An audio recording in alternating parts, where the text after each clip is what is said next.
നമസ്കാരം പ്രിയപ്പെട്ടവരെ, ഞാൻ ഭാരതീയൻ, അതിന് നല്ലത് ഞാൻ ചാണകം എന്ന് പറയുന്നതായിരിക്കും നല്ലത്. ഈ കാണുന്ന മരക്കഴുതയുണ്ടല്ലോ, ഇവനിപ്പോൾ 2 ദിവസമായിട്ട് അൻസാരി സുഹരി ഉസ്താദിന്റെ പിന്നാലെ അങ്ങോട്ട് കൂടിയിരിക്കുക. സമൂഹത്തിൽ ജാതി മതം നോക്കാതെ നന്മ ചെയ്യുന്ന ഏതെങ്കിലും ഒരു മനുഷ്യരുണ്ടെന്നുണ്ടെങ്കിൽ അവരെ കാണുമ്പോഴത്തേക്ക് കുരു പൊട്ടി കുരയ്ക്കുന്ന ചില വേട്ടപ്പട്ടികളുണ്ടല്ലോ, അതിൽപ്പെട്ടിട്ടുള്ള ഒരു ഒന്നാന്തരം തെരുവ് നായയാണ് നിങ്ങളിപ്പോൾ ഈ കാണുന്ന മരക്കഴുത. നിങ്ങൾ അൻസാരി സുഹരിയുടെ വീഡിയോകൾ പോയി നോക്കിക്കഴിഞ്ഞാൽ നിങ്ങൾക്ക് കാണാം, അൻസാരി സുഹരി എന്ന് പറയുന്നത് തീവ്രവാദിയാണ്. കാരണം പുള്ളി പറയുന്നത് മൊത്തം പച്ച വർഗീയതയാണ്, അപരമത വിദ്വേഷമാണ് കേരളത്തിലെ ജനങ്ങളുടെ ഇടയിൽ ഇങ്ങനെ നടത്തിക്കൊണ്ടിരിക്കുന്നത്. പണ്ട് അബ്ദുൽ നാസർ മദിനി എന്ന് പറയുന്ന ഒരു കൊടിയ തീവ്രവാദി ഉണ്ടായിരുന്നു, അതിൻ്റെ ഒരു പിൻഗാമിയാണെന്നൊക്കെയാണ് പല സംഘി നാറികളും തന്തക്ക് പറക്കാത്തവന്മാർ വന്നിട്ട് കമന്റ് ബോക്സിൽ വന്നിട്ട് കൊണയടിക്കുന്നത്. അൻസാരി സുഹരിയുടെ വീഡിയോ കാണുന്ന എൻ്റെ ഇവിടുത്തെ നല്ലവരായിട്ടുള്ള ഹൈന്ദവ ക്രൈസ്തവ സഹോദരങ്ങൾക്കൊക്കെ മനസ്സിലായിട്ടുണ്ട് അദ്ദേഹം ഈ സമൂഹത്തിൽ ചെയ്തുകൊണ്ടിരിക്കുന്നത് എന്തൊക്കെ രീതിയിലുള്ള പ്രവർത്തനങ്ങളാണ്.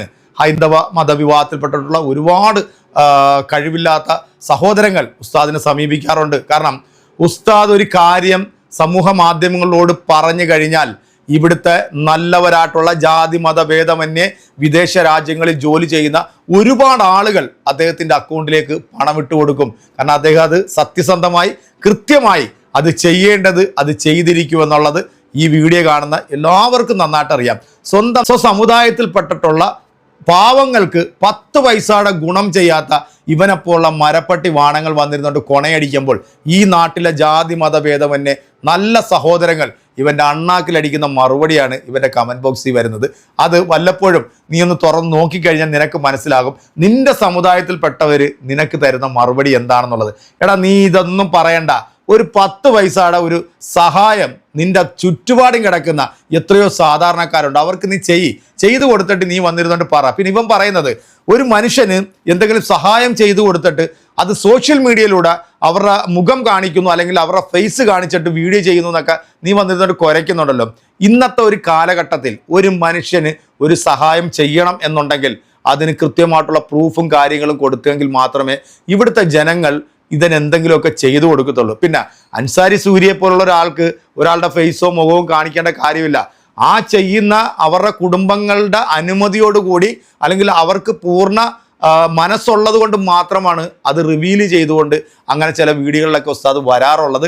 എന്താണെങ്കിലും ഈ സാധാരണക്കാരായിട്ടുള്ള നല്ലവർക്ക് എന്തെങ്കിലും സഹായം ചെയ്യുമ്പോൾ സംഖ്യകൾക്ക് സൂഹിക്കൂല, അവർക്ക് കുരുപൊട്ടും.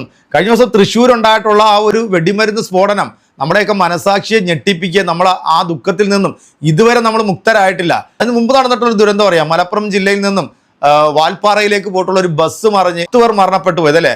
ആ കമന്റ് ബോക്സിൽ വന്നിട്ട് കമന്റ് ഇട്ടത് നിന്റെ വർഗത്തിൽപ്പെട്ട പരമ നാറികളാടാ. അപ്പൊ നിന്നെപ്പോലുള്ള വൃത്തികെട്ട ഓളികൾ ഈ സമൂഹത്തിനും ഈ നാടിനും ദോഷമാണ്. എന്തായാലും ഇവന്റെ പുതിയൊരു വീഡിയോ വന്നിട്ടുണ്ട്, നിങ്ങൾ ആ വീഡിയോ ഒന്ന് കാണണം, കാണാതിരിക്കരുത്. ഉസ്താദ് കൊടുക്കുന്ന ഒരു ചെറിയൊരു മറുപടിയും കൂടെ കേട്ടു നോക്കിക്കോളൂ. എനിക്ക് എന്തിന്റെ കേടായിരുന്നു? സഹായത്തിന് മുന്നിൽ വരുന്നവരെ ഒരാൾ ദാരിദ്ര്യം കൊണ്ടോ അസുഖം കൊണ്ടോ ആണ് സഹായം ചോദിക്കുന്നത്. അവന്റെ നിസ്സഹായ അവസ്ഥയെ ക്യാമറയിൽ പകർത്തി സോഷ്യൽ മീഡിയയിൽ ബിസിനസ് ചെയ്യുന്ന നിന്റെ പ്രവൃത്തി ന്യായീകരിക്കപ്പെടാത്തതാണ്. അൻസാരി, നീ ചെയ്യുന്നത് പോലെ സഹായം വേണ്ടവന്റെ മുഖമെടുത്ത് ഞാൻ പബ്ലിസിറ്റി ചെയ്യാറില്ല. എന്റെ മുമ്പിൽ ഇരിക്കുന്നത് രഞ്ജുവിന്റെയും ജയലക്ഷ്മിയുടെയും മകനായ ആഷിഖാണ്. കുഞ്ഞിന് ഹാർട്ടിന് ഹോളുണ്ട്. അമ്മയും അച്ഛനും എന്റെ മുമ്പിൽ നിന്ന് വിലപിച്ചുകൊണ്ടിരിക്കുകയാണ്. ഞാൻ അദ്ദേഹത്തിനെ കാണിക്കുന്നില്ല. ഒരു മനുഷ്യന്റെ ആത്മാഭിമാനത്തെ ആളുടെ മുമ്പിൽ വിൽക്കാൻ പാടില്ലല്ലോ. സഹായം നൽകുന്നത് വലിയ കാര്യമാണ്, പക്ഷെ അത് നൽകുന്ന രീതി മനുഷ്യത്വപരമായിരിക്കണമെന്ന് എനിക്ക് നിർബന്ധമുണ്ട്. സഹായം ചോദിക്കുന്നവന്റെ മുഖം ക്യാമറയിൽ പ്രദർശിപ്പിച്ച് അവനെ ഒരു കരുണാപാത്രമാക്കി നിനക്ക് ലാഭമുണ്ടാക്കുന്ന പ്രവൃത്തി നീ നിർത്തണം. എന്റെ മുന്നിൽ സഹായം ചോദിച്ചു വരുന്ന ഒരാളെയും പറ്റില്ല എന്ന് പറഞ്ഞ് ഞാൻ വിട്ടിട്ടില്ല. അവന്റെ മുഖം പരസ്യപ്പെടുത്തി അവന്റെ അവസ്ഥയെ മുതലാക്കാൻ ഞാൻ ശ്രമിച്ചിട്ടില്ല. മുഖവരി എന്നോളം സഹോദര സമുദായത്തിൽപ്പെട്ടവരോട് പറയാണ്, നിങ്ങൾക്ക് എന്തെങ്കിലും ഒരു ആശ്രയം വേണമെങ്കിൽ ഇപ്പം ഈ സംസാരിച്ച ഞാൻ ഭാരതീയൻ എന്ന് പറയുന്ന പേജിൽ പോയി മെസ്സേജ് അയക്കുക. എന്നിട്ട് അദ്ദേഹത്തെ പോലെ മുഖം കാണിക്കാതെ ആളുകളെ നിസ്സഹായതയെ ചൂഷണം ചെയ്യാതെ നിങ്ങൾക്ക് വേണ്ട സഹായങ്ങൾ തരുന്ന ആ പേജിലേക്ക് പോയി അദ്ദേഹത്തോട് സഹായം ചോദിക്കുക. നിങ്ങളൊരു കാര്യം മനസ്സിലാക്കണം, എൻ്റെ സമയം, എൻ്റെ ഊർജം, വണ്ടിയിൽ എണ്ണ അടിക്കാൻ പോലും ഒരു മനുഷ്യനോട് 10 പൈസ മേടിച്ചിട്ടില്ല. ഏതെങ്കിലുമൊക്കെ മുസ്ലിം പള്ളികളിലേക്ക് സഹോദര സമുദായത്തിൽപ്പെട്ടവർ ചെന്നൊരു സഹായം ചോദിക്കുമ്പോഴത്തേക്ക് അവർ ഇന്ന ആളെ പോയി ഒന്ന് കണ്ടോളൂ, ആവശ്യം പറഞ്ഞോളൂ, എന്തെങ്കിലും ഒരു പരിഹാരം ഉണ്ടാക്കി തരും എന്ന് പറഞ്ഞു വിടുന്നതാണ്. എനിക്ക് ഈ അവസരത്തിൽ ഏറ്റവും ദേഷ്യം ഈ പല മുസ്ലിം ജമാഅത്ത് കമ്മിറ്റികളോടാണ്. ഇപ്പം എങ്ങനെയുണ്ട്? ഇപ്പം നിങ്ങൾക്ക് എന്തെങ്കിലും പ്രശ്നമുണ്ടോ? ഇപ്പം ഞാൻ ആരായി? ആളുകളെ ഏത് വീഡിയോയിലാണ് മുഖം കാണിച്ചിട്ടുള്ളത്? മുഖം കാണിക്കുന്ന ആളായി, ആളുകളെ ചൂഷണം ചെയ്യുന്ന ആളായി. അതുകൊണ്ട് കോടി രൂപ സമ്പാദിച്ചെന്നൊക്കെയാണ് പറയുന്നത്. എന്തോ ചെയ്യാനാണെന്ന് പറയാം. അതുകൊണ്ട് എൻ്റെ പ്രിയപ്പെട്ട സഹോദര സമുദായത്തിൽപ്പെട്ടവരോട്, നിങ്ങൾ ഇദ്ദേഹത്തോട് നിങ്ങൾ സഹായം ചോദിച്ചിട്ട് കിട്ടിയില്ലെങ്കിൽ നിങ്ങൾ എന്നോട് പറയാം. എൻ്റെ കയ്യിൽ നിന്ന് എടുത്തു തരില്ല, എനിക്കൊരു പ്രതീക്ഷയുണ്ട്. എൻ്റെ ഏറ്റവും വലിയ, ഞാൻ നിങ്ങൾ പറഞ്ഞ എൻ്റെ ഏറ്റവും വലിയ കോൺഫിഡൻസ് എന്ന് പറഞ്ഞാൽ, മുസ്ലിം സമൂഹത്തോട് ഒരു പ്രശ്നം പറഞ്ഞാൽ, സച്ചാർ കമ്മീഷൻ റിപ്പോർട്ട് പ്രകാരം ഏറ്റവും പിന്നോക്കാവസ്ഥ അനുഭവിക്കുന്ന ഒരു വിഭാഗമാണ് മുസ്ലിങ്ങൾ. പക്ഷേ മുസ്ലിങ്ങളെ സംബന്ധിച്ചിടത്തോളം ഒരാളുടെ കയ്യിൽ വെറും 100 രൂപ ഉള്ളെങ്കിൽ പോലും ഒരു 10 രൂപ അവശത അനുഭവിക്കുന്ന ഒരു മനുഷ്യനെ കണ്ടാൽ അവൻ കൊടുക്കും. അതിനുള്ള മനസാന്നിധ്യം അവനുണ്ട്. അവൻ പഠിച്ചിട്ടുള്ള അധ്യാപനം അതാണെന്നുള്ളത് കൊണ്ട് തന്നെ എനിക്ക് ആ പ്രതീക്ഷയുണ്ട്.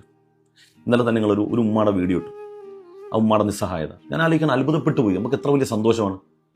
ഏതാണ്ട് ഒരു 1-2 മണിക്കൂർ കഴിയുമ്പോഴത്തേക്കും അത്യാവശ്യം അൽഹംദുലില്ലാ തൃപ്തികരമായ ഒരു എമൗണ്ട് അവർക്ക് കിട്ടും. ഇത്ര സന്തോഷമുള്ള കാര്യമാണ്. അപ്പോൾ അതുപോലെ ഇവിടെ ആരെങ്കിലുമൊക്കെ ഒരു പ്രയാസം പറയുന്ന സമയത്ത് നമ്മളൊരു വീഡിയോ ഇട്ട് കൊടുക്കും. അതിൽ 90% വീഡിയോയിലും ആരും, ഞാൻ ആരെയും മുഖം കാണിക്കാറില്ല. പിന്നെ മുഖം കാണിക്കേണ്ട ചില സന്ദർഭങ്ങളെന്ന് പറഞ്ഞാൽ, ചില സാഹചര്യങ്ങളെന്ന് പറഞ്ഞാൽ, ജനങ്ങൾ ഇന്നതാണ് അവസ്ഥയെന്ന് ബോധ്യപ്പെടാൻ വേണ്ടിയാണ്. പൊന്നു ഭാരതീയ, ഇന്ന് വരെ 10 രൂപ എൻ്റെ അക്കൗണ്ടിലേക്ക് ഇട്ടേക്കാം, അവർക്ക് കൊടുക്കുമെന്ന് പറഞ്ഞാൽ പോലും എൻ്റെ അക്കൗണ്ടിലേക്ക് അയക്കാൻ പറയില്ല ഞാൻ സാധാരണഗതി. അപ്പോൾ ഇതൊക്കെ പറയുന്നതിന് മുമ്പ് നമ്മൾ സത്യം പറഞ്ഞാൽ രാഷ്ട്രീയപരമായ അല്ലെങ്കിൽ സംഘടനാപരമായ വിയോജിപ്പൊക്കെ ഉണ്ടാകും. പക്ഷേ എനിക്ക് പറയാനുള്ളത്, മനുഷ്യത്വം, മനസ്സാക്ഷി അല്പമെങ്കിലൊക്കെ ഉണ്ടാകുന്നത് നല്ലതാണ്. അപ്പോൾ ഏതായാലും എൻ്റെ സഹോദര സമുദായത്തിൽപ്പെട്ട ഈ പേജ് നോക്കി വെച്ചോളൂ. നിങ്ങൾക്ക് എന്ത് സഹായം വേണമെങ്കിലും വളരെ രഹസ്യമായിട്ട് ലഭിക്കേണ്ട ഏറ്റവും അനിവാര്യമായത് ഇദ്ദേഹത്തിൻ്റെ പേജിലേക്ക് പോവുക. അപ്പോൾ ഓക്കെ, കേട്ടല്ലോ അല്ലേ? കഴിഞ്ഞ കുറച്ച് നാളുകളായിട്ടാണ് അൻസാരി സുഹരി എന്ന് പറയുന്ന ഈ ഒരു മതപണ്ഡിതൻ സോഷ്യൽ മീഡിയയിൽ വലിയ രീതിയിൽ തന്നെ ചർച്ച ചെയ്യപ്പെട്ടതും ശ്രദ്ധിക്കപ്പെട്ടതും. അദ്ദേഹം ഈ സമൂഹത്തോട് ചെയ്യുന്ന ചില കാര്യങ്ങളിൽ ഇവിടുത്തെ ആളുകൾക്ക് അമിതമായിട്ടുള്ള വിശ്വാസമുണ്ട്. ഹൈന്ദവ സമൂഹത്തിൽപ്പെട്ടിട്ടുള്ളവരും നല്ല ക്രൈസ്തവ സമൂഹത്തിൽപ്പെട്ടിട്ടുള്ളവർക്കുമാണ്. അതവർക്ക് പൂർണ്ണമായിട്ടും മനസ്സിലാക്കുകയും ചെയ്യുന്നുണ്ട്. എന്തായാലും ഞാൻ ഭാരതീയൻ അല്ലെങ്കിൽ ഞാൻ ചാണകമെന്ന് പറഞ്ഞ് കൊണയടിക്കുന്ന ലവനുണ്ടല്ലോ, ആരുടെയും ലവൻ്റെ മുന്നിൽ ചെല്ലുന്ന ഒരാളെപ്പോലും അവൻ മടക്കി വിടില്ല കേട്ടോ. അവൻ വാരിക്കോരി സഹായിക്കുന്ന ഒരുത്തനാണ്. അത്രയും നല്ല വിശാല മനസ്സിനുടമയാണ് അവൻ. അതുകൊണ്ട് ഈ സഹായം ചോദിക്കുന്നവരൊക്കെ മുഖം കാണണ്ട അല്ലെങ്കിൽ മുഖം കാണിക്കാൻ താല്പര്യപ്പെടാത്തവരൊക്കെ ഉണ്ടെന്നുണ്ടെങ്കിൽ തീർച്ചയായിട്ടും ഉസ്താദ് പറഞ്ഞതുപോലെ ആ ഫേസ്ബുക്ക് നോക്കിക്കഴിഞ്ഞാൽ അതിനകത്ത് എൻ്റെ നമ്പറും കാര്യങ്ങളൊക്കെ ഉണ്ട്. നിങ്ങൾ ബന്ധപ്പെട്ട് കഴിഞ്ഞാൽ നിങ്ങളുടെ എല്ലാ പ്രശ്നങ്ങൾക്കും ഉടനടി പരിഹാരം കാണുന്ന ഞാൻ ഭാരതീയൻ എന്ന് പറയുന്ന ഈ ചാണക ഓളിക്ക് സാധിക്കും. അതുകൊണ്ട് എൻ്റെ പ്രിയപ്പെട്ട സഹോദരങ്ങളെ, ഇവനെപ്പോലുള്ള ആളുകളെ നിങ്ങളൊന്ന് നോട്ട് ചെയ്ത് വെച്ചേക്കുക. നമ്മുടെ സമൂഹത്തിൽ ഏറ്റവും കൂടുതൽ ഇവിടുത്തെ ആളുകളുടെ ഇടയിൽ വിഭാഗത ഉണ്ടാക്കുകയും കുത്തിത്തിരിപ്പുണ്ടാക്കുകയും ചെയ്യുന്ന ക്ഷുദ്ര ജീവിയാണിവൻ. ഇവനെ ഒന്ന് നോട്ട് ചെയ്ത് വെക്കുന്നത് നല്ലതായിരിക്കും. എവിടെങ്കിലും വെച്ച് കാണുമ്പോഴത്തേക്ക് നിങ്ങൾക്ക് ഇവനോട് സഹായം ചോദിക്കണമെന്നുണ്ടെങ്കിൽ ചോദിക്കാമല്ലോ. അതുകൊണ്ട് മാത്രം ഞാൻ പറഞ്ഞാണ്, ഒന്ന് നോട്ട് ചെയ്ത് വെച്ചേക്കാൻ. അപ്പോൾ നമുക്ക് അടുത്തൊരു വീഡിയോയിൽ വീണ്ടും കാണാം. അതുവരേക്കും എല്ലാവർക്കും